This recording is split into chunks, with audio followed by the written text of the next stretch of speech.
Messieurs et dames, bonsoir et merci de nous rejoindre à ce 20h sur True TV. Rendez-vous d'information dont voici les titres. Élection du 22 novembre 2020 au Burkina Faso. L'ordre de passage des candidats dans les médias publics est désormais connu. Le tirage au sort s'est tenu aujourd'hui.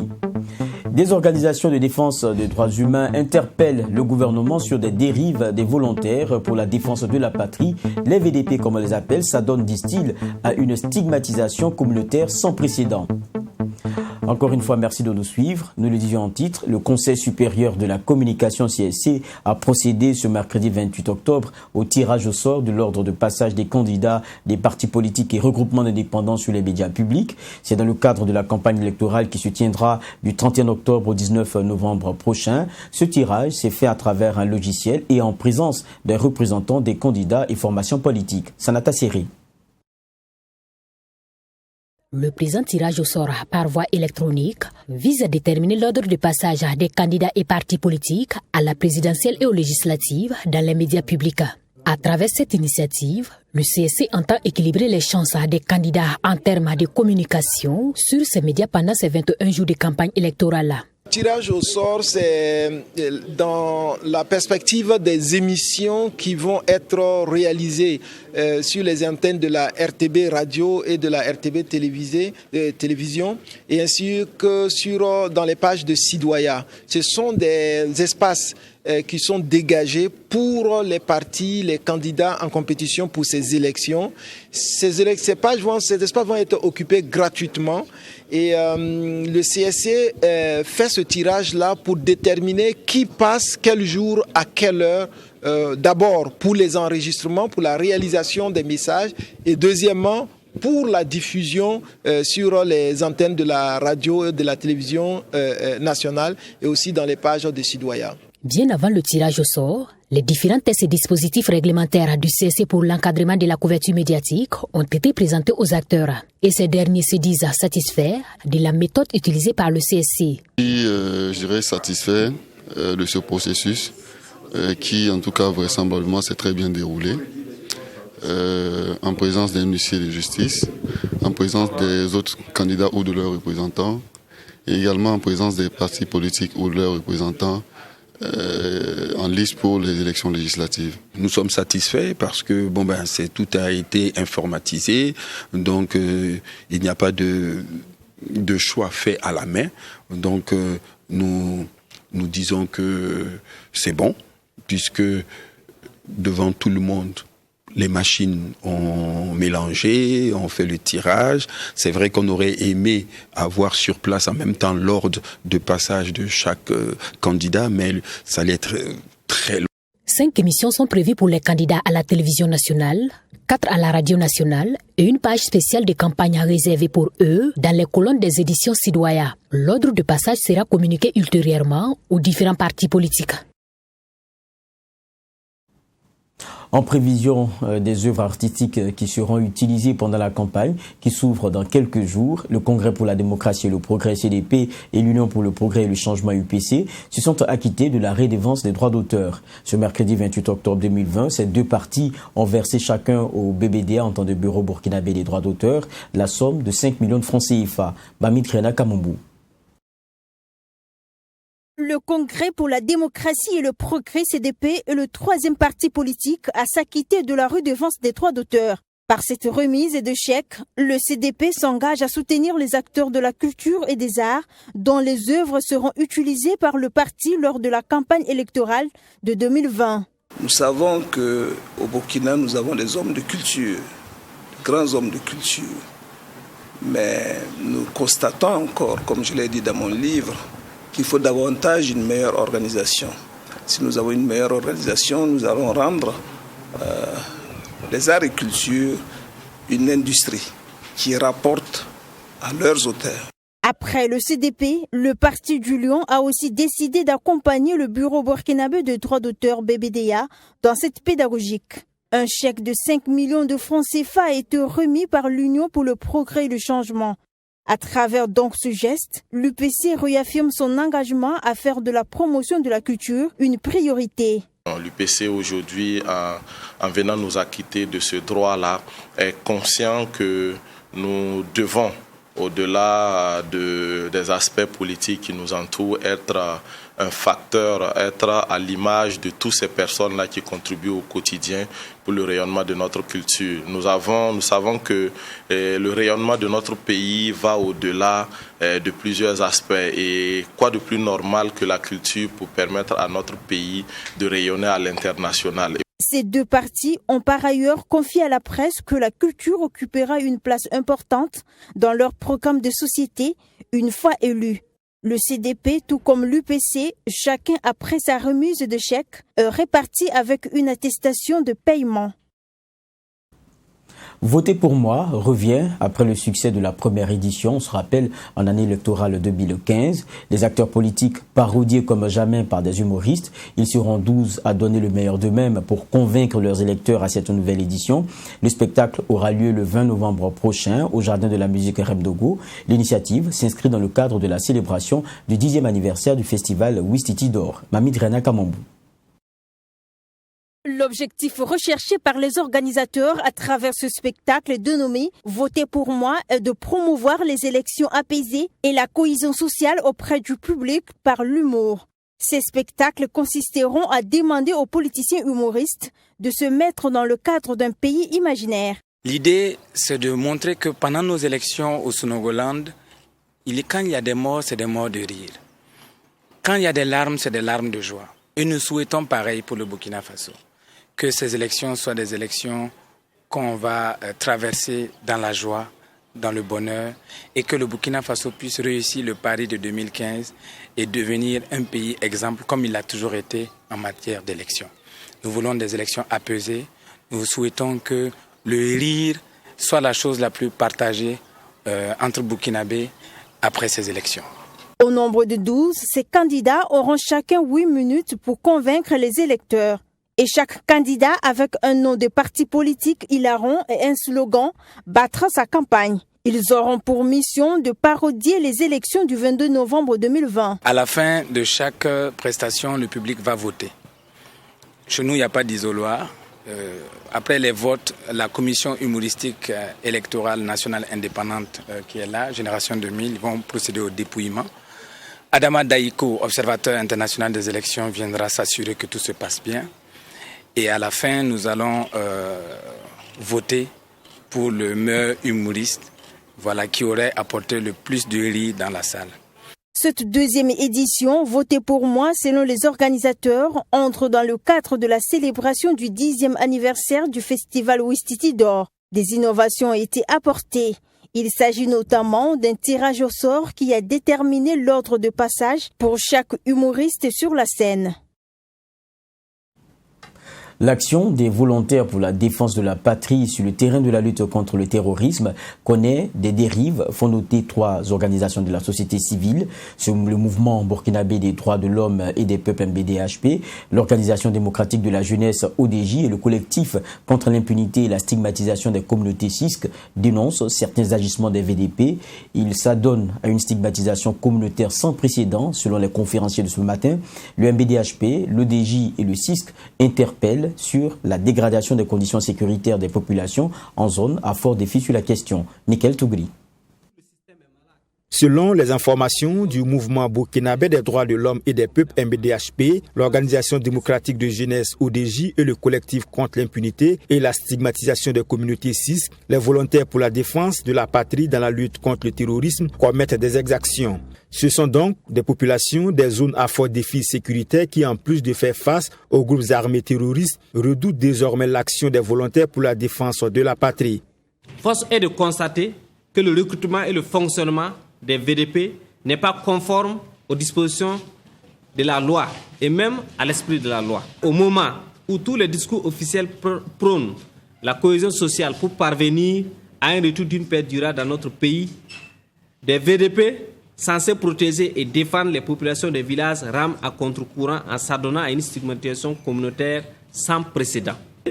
Dans les régions du nord, du centre-nord, de l'est, de la boucle du Mouhoun, du Sahel, des populations civiles sont descendues des véhicules contrôlés au faciès, humiliés et souvent tués pour leur appartenance ethnique par certains volontaires pour la défense de la patrie qui, pourtant, ont pour mission de protéger les populations. Et ces organisations de la société civile interpellent donc les autorités pour un meilleur encadrement des VDP pour éviter un autre Yirgou au Burkina Faso. Les principaux axes routiers concernés par les contrôles au faciès sont, pour la région de l'Est, l'axe Fada-Kankari, frontière du Niger. Le checkpoint des VDP est à Tamalbou. L'axe Fada-Pama, frontière du Bénin. Le checkpoint des VDP est à Nagaré. L'axe Fada-Komianga, frontière du Togo. Le checkpoint est à Kouaré. Pour la région du Nord, l'axe Waiguia-Titao. 2 checkpoints des VDP entre le barrage de Tougou et Titao. L'axe Waiguia-Tiou, la position des VDP également est à l'entrée. Pour la boucle du Mouhoun, les axes Bomborokui, Barani Sekui Boulé et Bomborokui Ninamu sont également les différents axes qui sont interdits vraiment à tout membre qui appartient à la communauté Peul. Pire, les membres de la milice Dana Amassagou du Mali replient de plus en plus sur le territoire burkinabé et commettent des massacres sans être inquiétés. Le mouvement burkinabé des droits de l'homme et des peuples MBDHP, l'organisation démocratique de jeunesse ODJ et le collectif contre l'impunité et la stigmatisation des communautés cis ont également dénoncé l'application de l'état d'urgence au Burkina Faso. De graves violations de droits de l'homme selon ces conférenciers sont enregistrées dans les régions sous état d'urgence au Burkina Faso. Le service de lutte anti-mine des Nations Unies et le secrétariat permanent de la Commission nationale de lutte contre la prolifération des armes légères renforcent les capacités des journalistes et communicateurs de la région du centre et des autres régions du Burkina Faso touchées par la menace terroriste sur la problématique des engins explosifs improvisés. Des engins qui font beaucoup de victimes, aussi bien civiles que militaires. Et face à cette technique de guerre qui est de plus en plus utilisée par les terroristes, il paraissait important pour le SPCNLPAL, à travers cet atelier, d'éduquer sur ce type de risque. Michael Tougri. Un conteneur de fortune, une charge principale, un déclencheur, une batterie et un détonateur, voici les principaux éléments de fabrication des engins explosifs improvisés. C'est une arme à forte potentialité de dégâts, une arme utilisée par les terroristes au Burkina Faso qui a déjà fait plusieurs victimes au sein des forces de défense et de sécurité, mais aussi au sein des populations. Le secrétariat permanent de la Commission nationale de lutte contre la prolifération des armes légères opte pour une sensibilisation sur les risques potentiels des engins explosifs improvisés.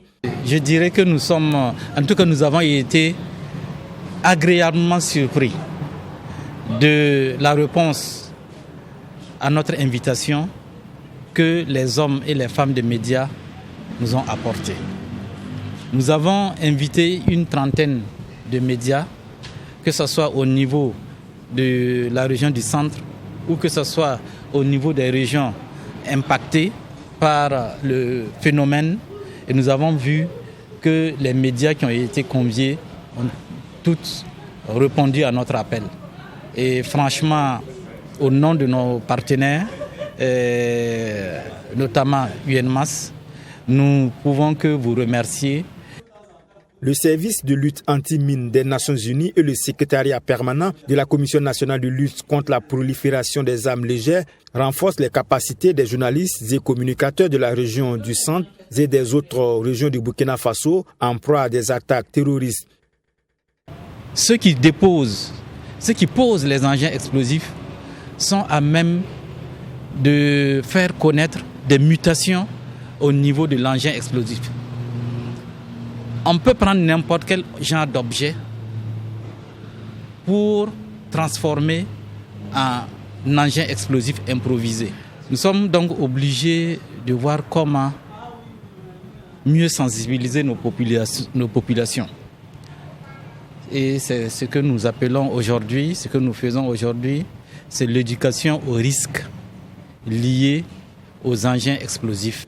De 2017 à 2020, au Burkina Faso, les engins explosifs improvisés ont fait plusieurs civils et forces de défense et de sécurité tués, mais aussi occasionné des dégâts matériels importants. Après le Forum national des personnes handicapées, le ministère en charge de l'action sociale, avec l'appui de l'ONG Full for Progress, a organisé une campagne de dépistage de maladies cardiovasculaires au profit justement de ces personnes vivant avec un handicap. L'objectif est de prévenir ces maladies et prendre en charge ceux dépistés positifs. La campagne de dépistage concerne 440 personnes et s'est tenue ce 28 octobre. Abdoul Remniéné pour le détail. Au Burkina Faso, les hépatites B et C sont déclarées problèmes de santé publique et plus de 9% de la population est dépistée hépatite B positive. C'est pour apporter des solutions à ce problème, surtout chez les personnes handicapées, que cette campagne de dépistage de maladies cardiovasculaires a été initiée. Le diabète et les hépatites sont principalement les tests qui sont réalisés et les personnes déclarées positives bénéficieront d'une prise en charge. Ces tests, c'est des tests pour effectivement chercher à savoir est-ce que la personne a une glycémie qui est très élevée, est-ce que la tension de la personne est très élevée, est-ce que la personne est porteuse ou non d'hépatite B ou C. Ceux chez qui on ne va rien détecter, on les conseille pour qu'ils puissent rester en bonne santé. Ça, c'est d'abord la première chose. Et la deuxième chose, c'est qu'il faut savoir également qu'il y en a chez qui on peut détecter quelque chose. Et si on détecte bien sûr quelque chose, il y a une prochaine étape aussi qui est prévue pour ces personnes-là. Ces personnes seront adressées à des spécialistes de la question dans leurs localités respectives afin qu'on puisse effectivement les prendre en charge convenablement. Ce sont plus de 400 personnes qui ont été dépistées lors de cette campagne spéciale. Un soulagement pour ces personnes qui estiment être jusque-là confrontées à des difficultés, surtout financières, pour s'offrir ce service. Visite médicale, j'ai trouvé que c'est propre. On nous a dit que ce matin, on va nous contrôler, voir surtout sur la diabète. Voilà, donc on a fait ça, on a trouvé que elle ne nous a pas oubliés et ils veulent qu'on gagne la santé tout le temps pour se débrouiller et s'en sortir aussi dans notre handicap.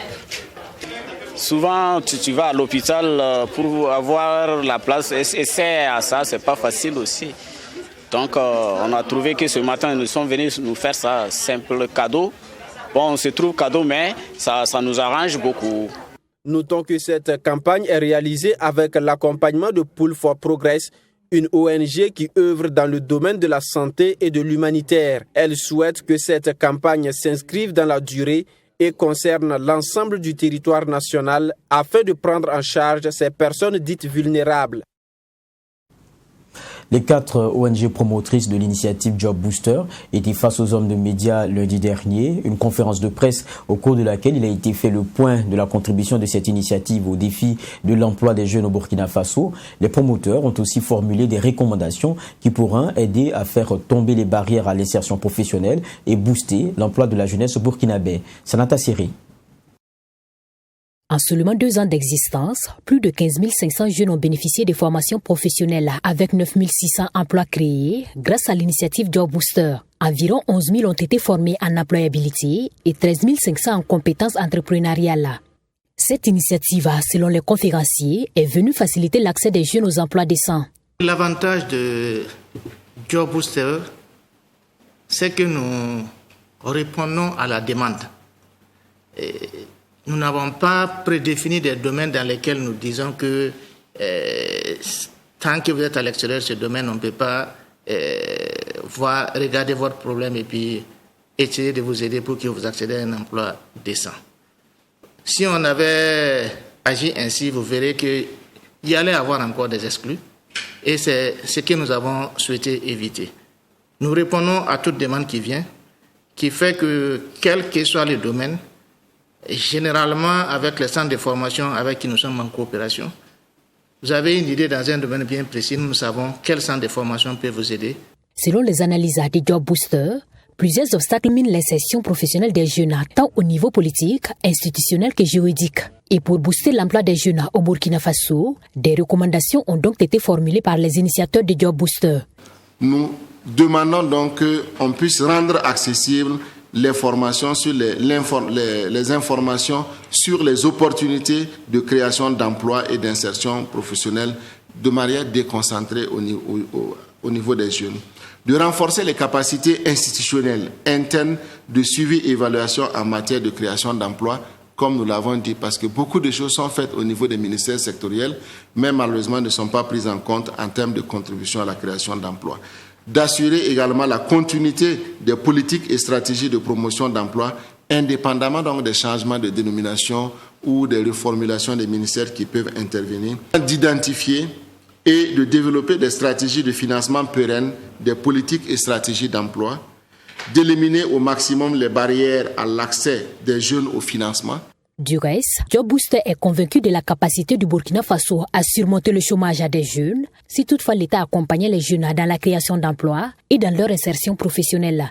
Job Booster est l'initiative de 4 ONG, à savoir l'ONG Credo, l'Association évangélique d'appui au développement AEAD, le secrétariat permanent des organisations non gouvernementales SPONG et l'ONG néerlandaise Word and Dad. Le projet est prévu pour s'étendre sur 4 ans.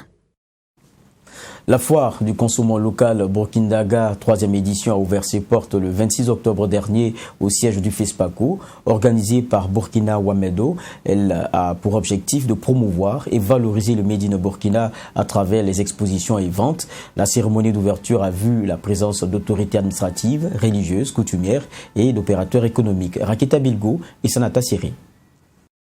Cette coupure de ruban par le représentant du ministre en charge du commerce marque l'ouverture officielle de la foire du consommant local. Les produits Made in Burkina seront à l'honneur à travers des expositions ventes.